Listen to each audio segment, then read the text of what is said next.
So those philosophies that I just mentioned, it's important to understand that it's not like one person is one philosophy and another person over there is another philosophy.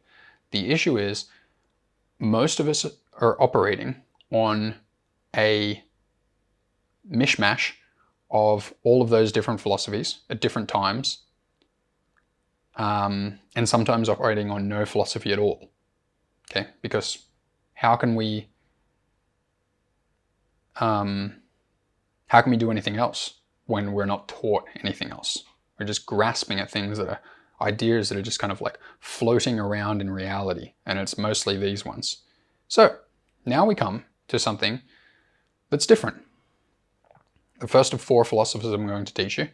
And when you take all these 4 philosophers and integrate them together, and I will be doing 2 synthesis modules at the end, you can really start to get somewhere. So let's plunge in. George Gurdjieff, minor biography, 1866 to 1877. A bit of a mystery when he was actually born. Some people say 1866, but other estimates go as late as 1877. Died 1949. Armenian and Greek descent. Born in Armenia. Studied in Central Asia, Egypt, India, Iran, Tibet, and Rome. Taught in Russia, Georgia, and afterwards the United States. His philosophy is called the Fourth Way. The Fourth Way is a combined physical, emotional, and mental approach to raising consciousness from waking sleep to full human potential, objective consciousness. Now, when you go around and talk to people, say, what are you trying to do in life? They're probably not going to say, well, I'm trying to raise my level of consciousness from the initial waking sleep that I was in to my full human potential, such that I may have objective consciousness.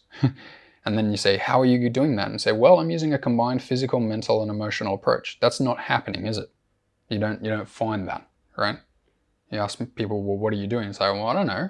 Just getting by, just getting through, just trying to be happy, just a floating abstraction, not anything specific. Now the method is continually increasing consciousness of self. There is a term called self-remembering, which is essentially the number one activity that causes consciousness to eventually increase. Conscious interaction with centers, intellectual, emotional, moving. So this idea of a center is very interesting. Rather than try to identify any biological component of the body, he just refers to, okay, we know that there's something intellectual, emotional, and moving, right? There's something going on there in us. So there seem to be these centers, these independent drivers of our existence. So we start with the problem. Gurdjieff identifies an idea called the waking sleep. Now, if you've ever heard of Eckhart Tolle, and most people have heard of Eckhart Tolle, Eckhart Tolle says that the main thing that people need to do is become present to the moment. All right, he talks about this concept, presence. It's the difference between being unconscious in a way and conscious. Like, you can be present to the moment, alert, awake, aware of reality, or you can be not present to the moment. That would mean off in your imagination, off in fantasy, off in anxiety, just somewhere up in the head, not really taking in any sensory perceptual data to the mind, just frozen in time, and we're just missing out on time, almost just complete stagnation of an interaction with actual reality, and just missing out on that completely, and just being in the head. That's all. So this is the same idea in a way that Gurdjieff identifies, and he calls it the waking sleep. So he says, people are kind of like automatons, right? They reach this point in their life where all their reactions have become pre-programmed by events in their past and their reactions to those events. And they are stuck and trapped in repeating patterns, living in fantasy, living in emotion, living in imagination, living in anxiety. And they have lost their free will almost. They have lost their presence, they have lost objective consciousness, lost their connection to reality. And the thing is, he says, if you tell them this, they will not believe you. So you can't tell someone that they're asleep. They have 100% certainty that they are fully awake, fully conscious, totally objective and highly functioning. Yes, almost every single person that you've ever met and you thought, wow, what a dummy. What's wrong with that person? They're totally foolish. They're not even thinking straight. Yes, that person has certainty that they are totally awake, fully conscious, totally objective, and highly functioning, and are not an automaton at all. Yes, the person who does the exact same thing every day in the exact same way, communicates in the same way, moves the same way, feels the exact emotion, thinks the same thoughts, and is a complete automaton and hasn't had an original action or thought or new emotion in decades, yes, that person believes they are not an automaton and that they're fully awake, fully conscious, totally objective, and highly functioning. All of them. And he says, Gurdjieff, that the polar opposite of this is a higher consciousness. So he defines levels of consciousness. He says that the final goal is objective consciousness. And here is the definition as far as I understand it. Total alignment between all convictions and facts of reality. Absence of contradictions and self-doubt. Okay, just try to imagine maybe what that would be like to have total alignment, between all convictions and the facts of reality. Absence of any contradictions, no self-doubt. This is the goal of the fourth way. Now, before objective consciousness comes at least self-consciousness. Constant consciousness of one's own being, understanding of self. Know thyself. Not lost in imagination or fantasy. So, are you ever kind of sitting there doing something, maybe interacting with reality, but then you just space out? Do you ever do that thing where your eyes have glazed over and then someone's like, hey, Joe? You're like, oh, yeah, what? I just kind of like disconnected for a second. Okay. So that's kind of an extreme case, but Gurdjieff insists that most of us are like that or a little bit like that all the time. And that's a lack of self-consciousness. So when you're actually have self-conscious, when you actually achieve full self-consciousness, that doesn't happen. You're always present to yourself. You can always feel your body. You can feel your whole body. You're aware of your thoughts. You're aware of your emotions. You know what's happening in your body. Okay? The major barrier, as we said on the previous slide, is that most people believe they already have self-consciousness. And they have no interest in years or decades of difficult work for no perceivable benefit. Say to someone, oh, would you like to have self-consciousness? And they're like, oh, I'm already self-conscious. No, I mean, like, would you like to have real high quality self-conscious? Like, well, I already have that. No, you don't understand. If you put in a lot of dedication, you can actually change your consciousness. And they're like, well, I've got stuff to do. I'm not going to waste my time with that. Okay, so this is the major barrier. So the fourth way, Gurdjieff presents the fourth way as a way to transition from the waking sleep to self-consciousness and objective consciousness. What is the fourth way? Well, Gurdjieff identifies three other ways that already exist. The way of the fakir, if I pronounce it correctly, and I'm not really sure. The way of struggle over the physical body. This person strives to develop physical will, power over the body. Have you ever seen someone who's obsessed with the idea of discipline? You're going to have discipline, right? If you want to succeed, the most important thing is that you have discipline. Discipline is the number one virtue, because to succeed, there are certain things that you need to do in life. And your emotions are going to tell you, don't do those things. And you're going to feel tired. But you have to have discipline to do those things, even when you're tired, even when you feel sick. Discipline, okay? This is physical will. This is power over the body. This is the way of the fakir. The way of the monk. The way of faith, of religious feeling. Religious sacrifice, will over the emotions. Now this is a little hard for me to understand what exactly is meant by the way of the monk. It's very easy to understand if you say, okay, well, imagine literally a monk, right? They go off to a monastery, they kind of distance themselves from everything that can have influence over their emotions. And it's like as if they try to keep themselves in a calm, peaceful, emotional state all the time. And to take that to a generalization to understand it in current society, it's probably someone who is a repressor of emotions. Like there are these emotions and they cause you to be emotional, and that's irrational, and you don't want to be controlled by that. So you have to be straight and level all the time. That's probably the way of the monk in modern society. The way of the yogi is the way of knowledge, the way of the mind. Knows everything but can do nothing. And I strongly relate with doing the way of the yogi for a lot of my life. And I would say that the way of the yogi is very in line with the rationalist.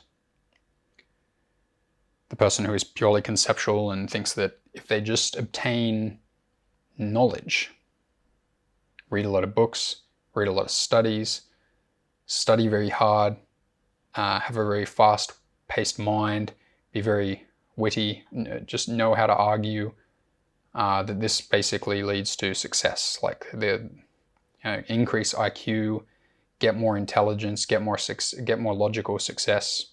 Okay? Be very intelligent, try to know reality conceptually, but can do nothing. And I think that's very in line with the rationalist, because the rationalist is living purely in their head, purely conceptual. They know everything, but can do nothing. So the fourth way affects simultaneously every side of one's being. The principal demand is that of understanding. And in the fourth way, there are lots of exercises, and there's a way of living that simultaneously develops and increases physical, emotional, and mental understanding. Okay?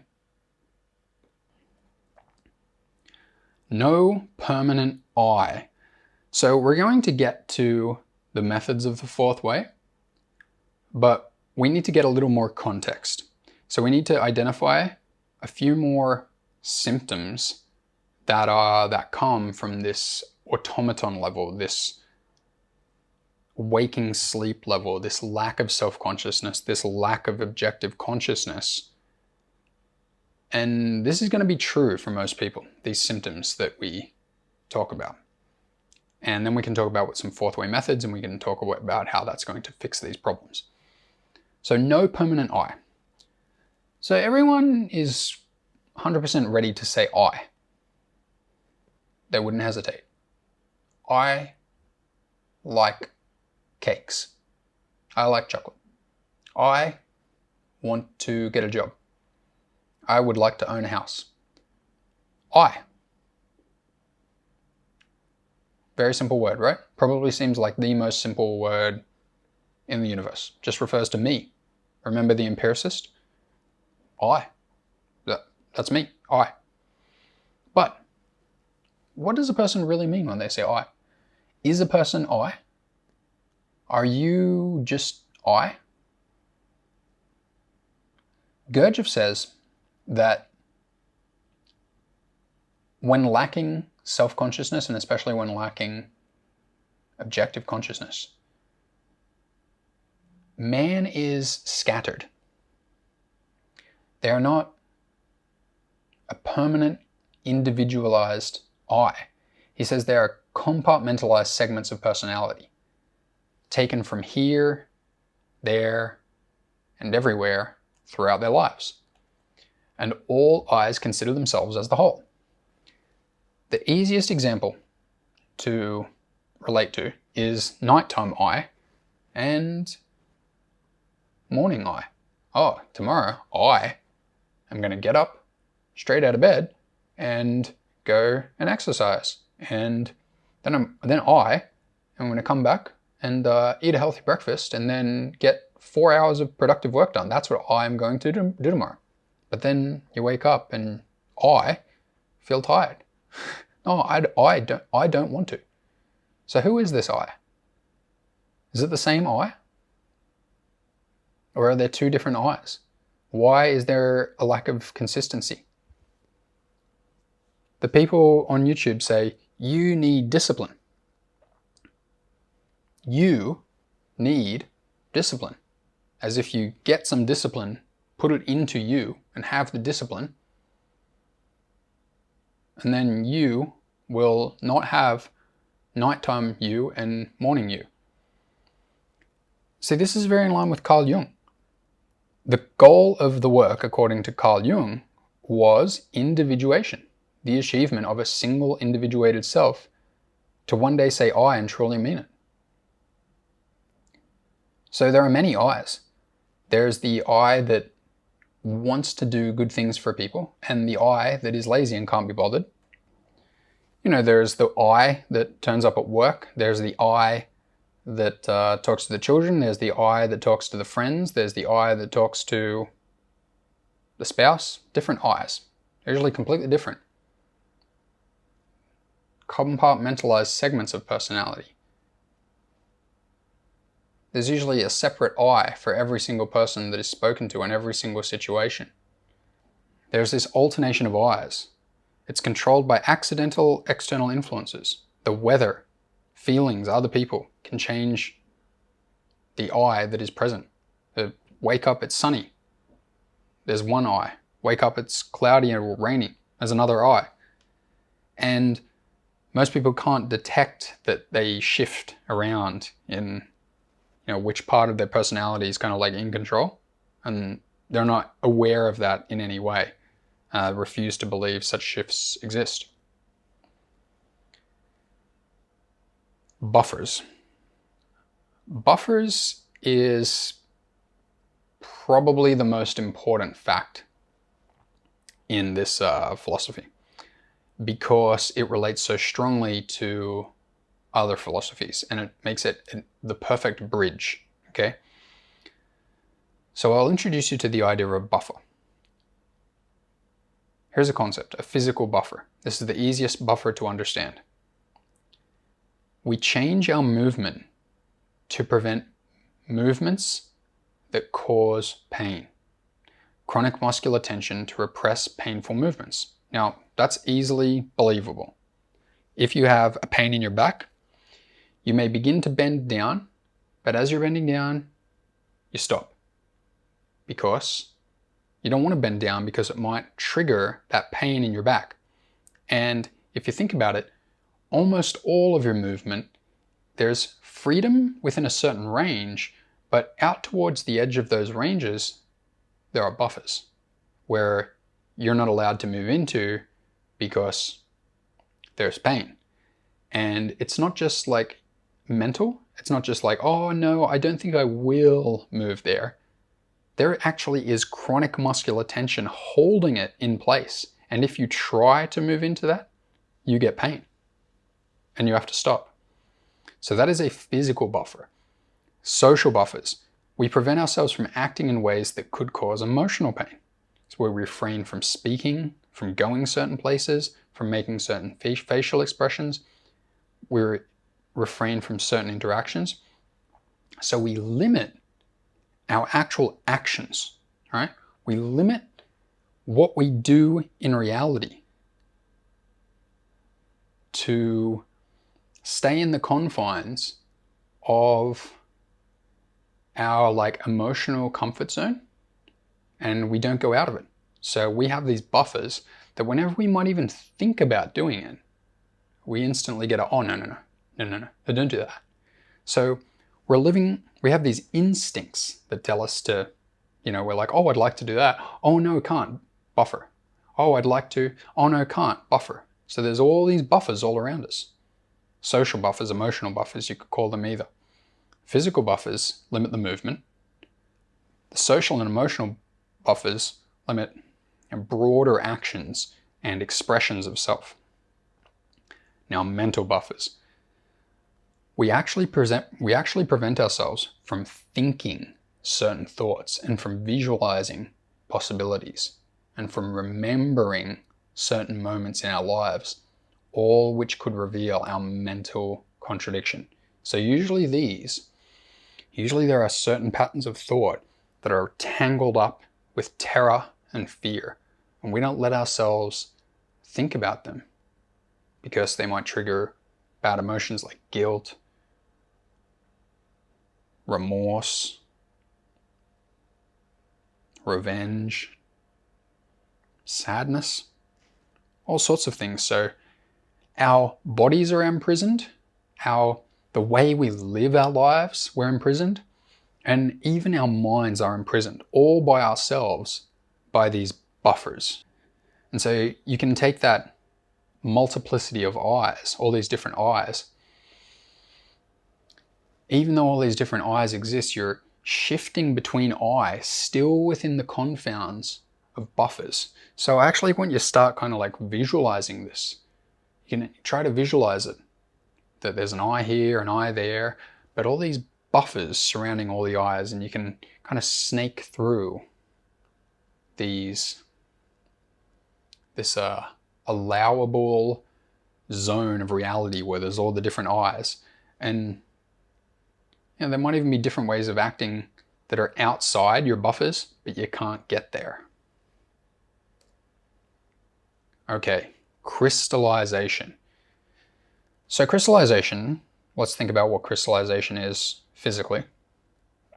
Crystals form when there's kind of like consistent pressure from the external environment onto, this matter that gets pushed and eventually just pushed so hard for so long that it just condenses down and becomes this crystal. Like the hardest crystal is like diamond, right? So diamond is just all carbon. So all this matter is being pushed together so hard that all the other elements just pop out of the way. They just go pop. There's too much pressure. It just pops away. And the only things that can stay close to one another are the carbons. And all the carbons get pushed together. It crystallizes. So human beings crystallize. Okay? Their behaviors, their personalities crystallize. How? By buffers. Right? So imagine a network of eyes sourced from external influences and authorities and celebrities and copying people and having reactions where you were trying to avoid doing certain, embarrassing yourself or something like that, and just learning to kind of live in this way that fits into all the social pressures that are around you, but then doing that for decades, right? So moving in the physical buffer prison, living in the emotional and social buffer prison, and thinking in the mental buffer prison. And having that prison, that buffer prison, all around your movement, your emotions, your social interaction, and your mentality, your mental thoughts for decades, it crystallizes. So there is wrong crystallization, years or decades of developing buffers and abiding them, letting them push you around, results in the crystallization of behavior and self into an unchanging automaton. No way out. Right crystallization. Fusion, inner unity, is obtained by means of friction, by the struggle, yes and no. So if you struggle with the buffers, if you don't let the buffers push you around, if there are things saying, don't do that, and you say, I will do that, then you actually break out of the buffers and you can actually annihilate a great deal or almost all of your buffers, and then you can crystallize as a permanent individuated I, okay? Because these multiplicity of I's happen because of buffers, right? If there were no buffers, all the I's could merge into one. But the buffers, the existence of all the buffers that control your behavior and your thoughts and your movement, they split everything apart, right? They make it impossible for you to bring your full self to any moment, okay? So only a small part of self can manifest in any given moment because of all the buffers. So the struggle between yes and no is the struggle for truth. It's the struggle for objective consciousness, the struggle to override all buffers and correct all contradictions, okay? So the fourth way is this.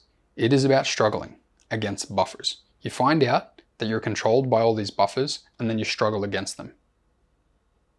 You say, no, I will not accept this buffer. I'm going to override this buffer.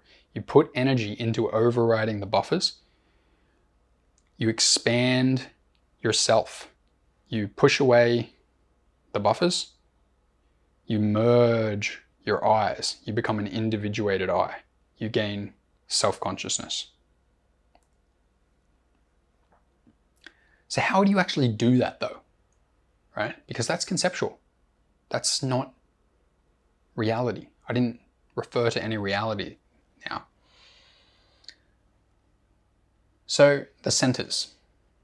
3 centers: moving, emotional, intellectual. Quite easy to understand right there. Now, people tend to have single-centered dominance. Remember, there was the fakir, the monk, and the yogi. Single-centered dominance. The center of one's life may lie almost exclusively in one center, leaving the others undeveloped. Use of the dominant center to act for others, unbalanced. Objective understanding. If you want to go through this process of this struggle against the buffers, if you want to expand self, if you want to know self, if you want to achieve self-consciousness, objective consciousness, that's going to be a function of balanced centers, right? It's going to be a balanced function of all 3 centers. That's what I should have said. So, imagine thinking and feeling while you move. Imagine feeling and moving while you think. Imagine moving and thinking while you feel. Imagine for all of your years ahead of you that you're always moving, thinking, and feeling at the same time and conscious of your movement, your emotions, your feeling, and your thought. This would be self-consciousness.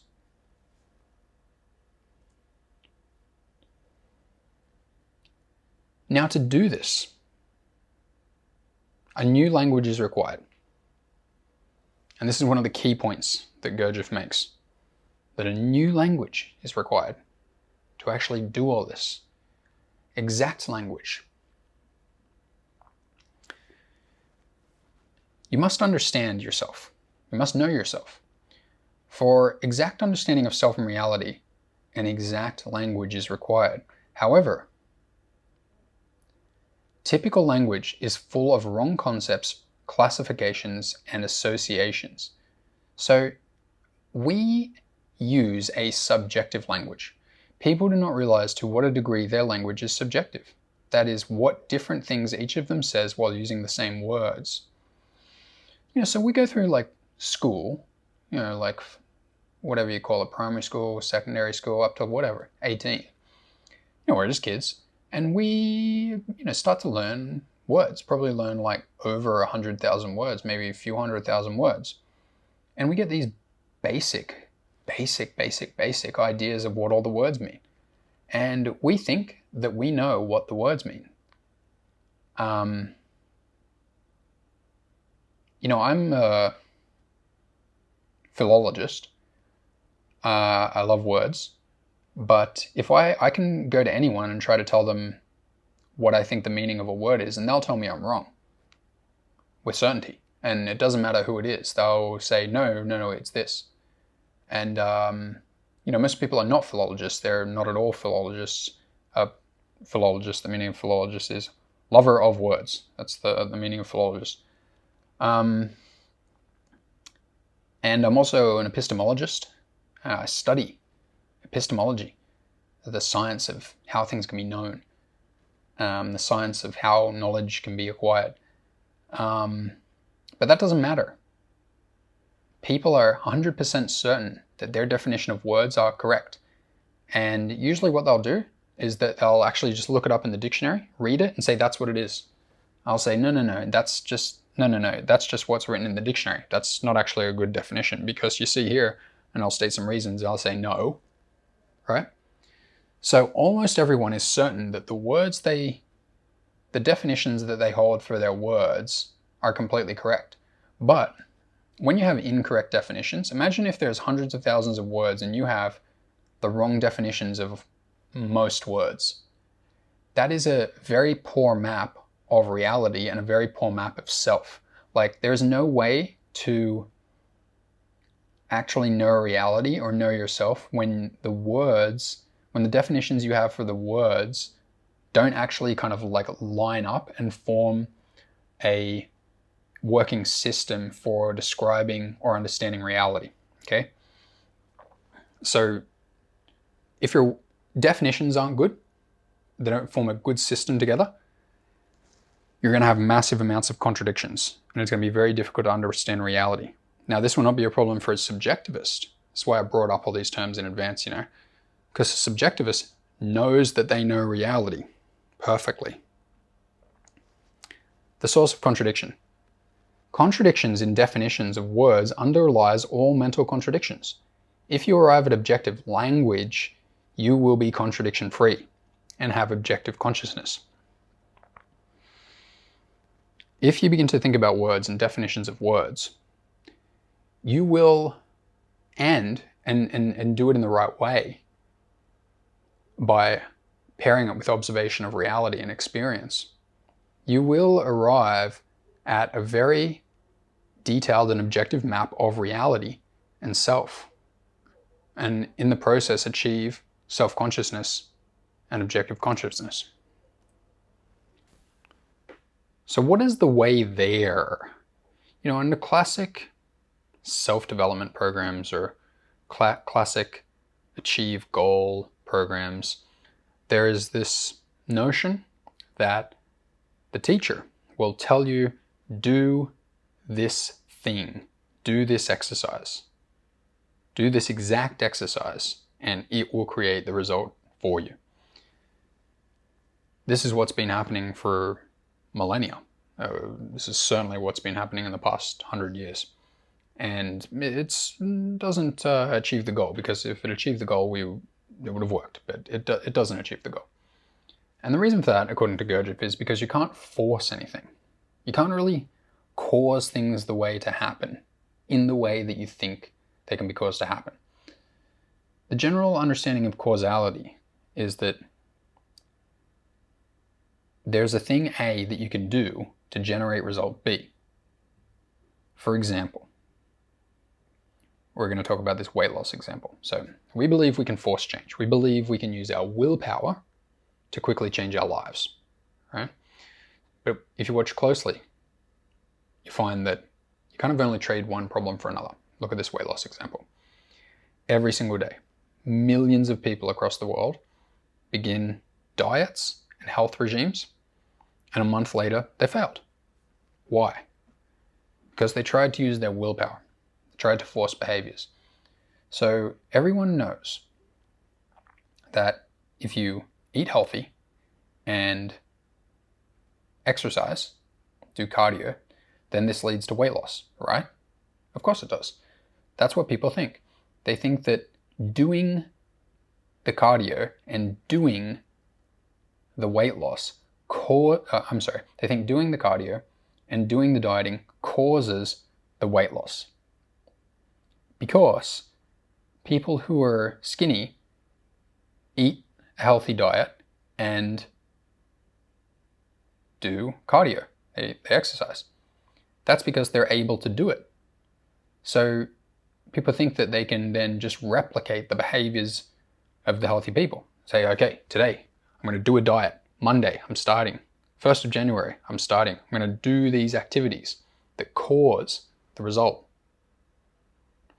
They don't understand that they've got it completely backwards.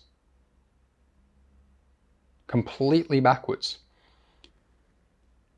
People who are already skinny don't use their willpower to eat healthy.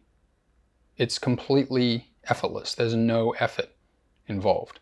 So you can't use willpower to cause skinniness. It doesn't work. It just does not work because you only have a limited amount of willpower. You only have a limited amount of outcome that you can cause with your consciousness per day, right? And if you suddenly decide that on Monday you're going to use your willpower to cause this skinniness outcome, then you're going to take away the willpower from something else. Or you're just going to like squeeze and repress so hard that other things in your body just start to go crazy. And that's why after a month, people are like, oh, I can't take it anymore. I can't take it. Why? Because something is built up, right? Something that's been neglected, something that's been ignored, something that's been mistreated in their body. So it doesn't work. You can't just go and do behaviors. You can't just force yourself. You can't just say, every single morning, I'm going to get up at 6 a.m. and I'm going to exercise and then I'm going to do this. Because you're going to build up this repression inside you that just explodes. Okay? Reason for failure. The repression of instinctual craving and instinctual laziness, together with demanding cells act in a way that they are not able to, creates immense stress. So, the only way anyone is ever going to reach these health goals and make big changes in their mind, in their emotions, or in their body is with a slow progress using a fourth way applicable, or a way that adheres to fourth way ideas. Now, the most crucial activity in fourth way is self-remembering. The first action. While you cannot force such huge physical changes, you can do the simplest thing. What you can do is remember yourself. You can snap out of imagination and fantasy and be conscious of yourself. This is what Eckhart Tolle has dedicated his life to telling people to do. Now, from my perspective, Eckhart Tolle is someone who has made this first realization, but has not made many realizations beyond that. But he is completely aware that the first thing to do is become present, to become conscious, to stay out of nonsense imagination and fantasy, and to actually be present to what's happening around you. Because only from awareness, only from conscious awareness, can you actually notice things? Can you actually perceive things? Can you actually understand things? Can you actually perceive, conceive, notice, observe, and perform new mental integrations, resolve contradictions, and come up with new ways of thinking, which start to dictate new actions. Okay? So if you don't have this very first thing, this self-remembering, this self-noticing, awareness of self more frequently, you will not change your understanding of self and reality, and you will not create new thought patterns and new convictions that lead to new behaviors that cause you gradually to get what you want. Now, the denying of lack of self-remembering. Most people deny that they forget themselves. This is what Gurdjieff says in his book. With a contradictory mind, repressed emotions, and poor mobility, they still insist that they remember themselves. So Gurdjieff says, the main problem is that people do not remember themselves. And yet someone will come along. They will have a mind full of contradiction. They will have absolutely repressed emotions, repressed fears. They'll be a coward. They'll have repressed rage. They'll be full of guilt, fear, regret, and self-doubt. And they will insist, oh no, I remember myself. When I first read Gurdjieff, I started to pay a higher level of attention because I read Eckhart Tolle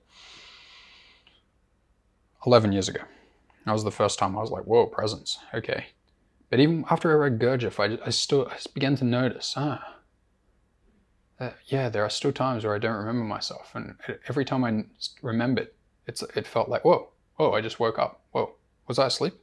Sometimes I'd go for days and then I'd go, whoa, I'm here. I forgot that I was here. I don't think I've even remembered myself in a few days. The path to knowing oneself. Self-remembering is the foundation of self-consciousness. Give awareness to your movement, your emotions and thoughts, and you will grow, evolve, and develop. This is it. Okay, it's not go on the internet and click on an ad that says take this supplement to fix your health problem. It's not go and see a massage professional and get a massage. It's not read this, new age self-development book written by a yoga teacher, right? It's remember yourself. Because only when you remember yourself, when you remember to be conscious of yourself, of your body, of your mind, your emotions, your movement, of these centers that govern these things, only then can you actually notice things about yourself. And only then can you be engaged in a process where you're actually thinking about yourself and forming new neural connections and forming new convictions and forming new understanding. And from understanding of yourself, everything flourishes. But without self-remembering, none of it happens, and there is no change. There is only decay. There's only maintenance. There is only the continued existence of buffers and eventual crystallization. Observation. Observation is the equivalent to self-remembering in reality.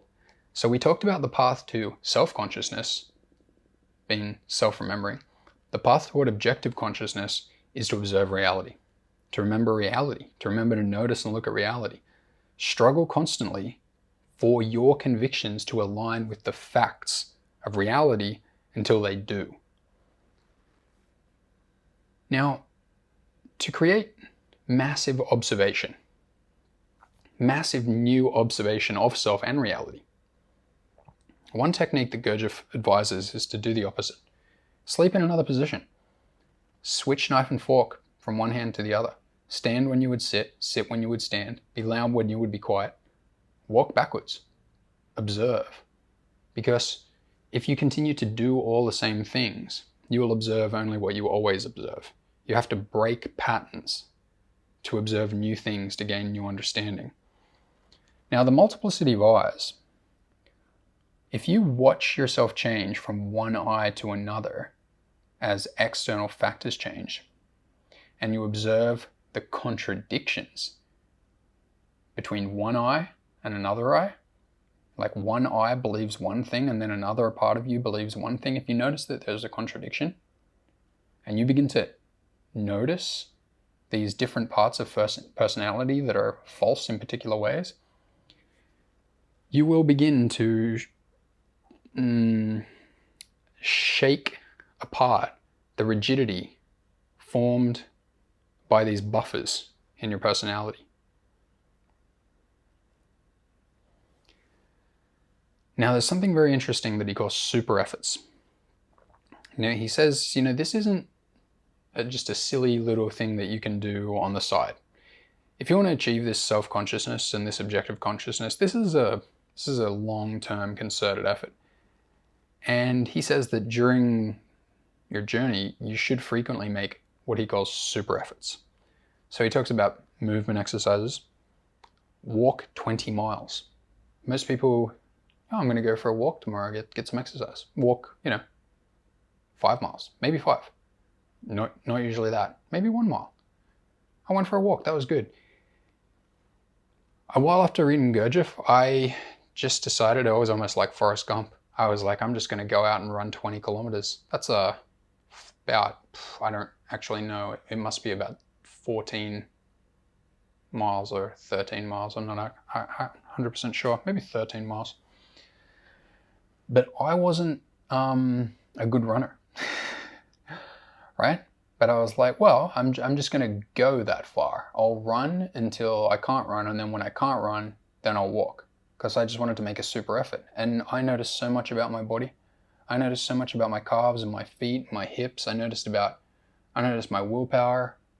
I noticed how I think when I'm under pressure and stressed. I noticed what it's like for the body to run out of energy. I noticed so much more of reality than that I hadn't noticed before.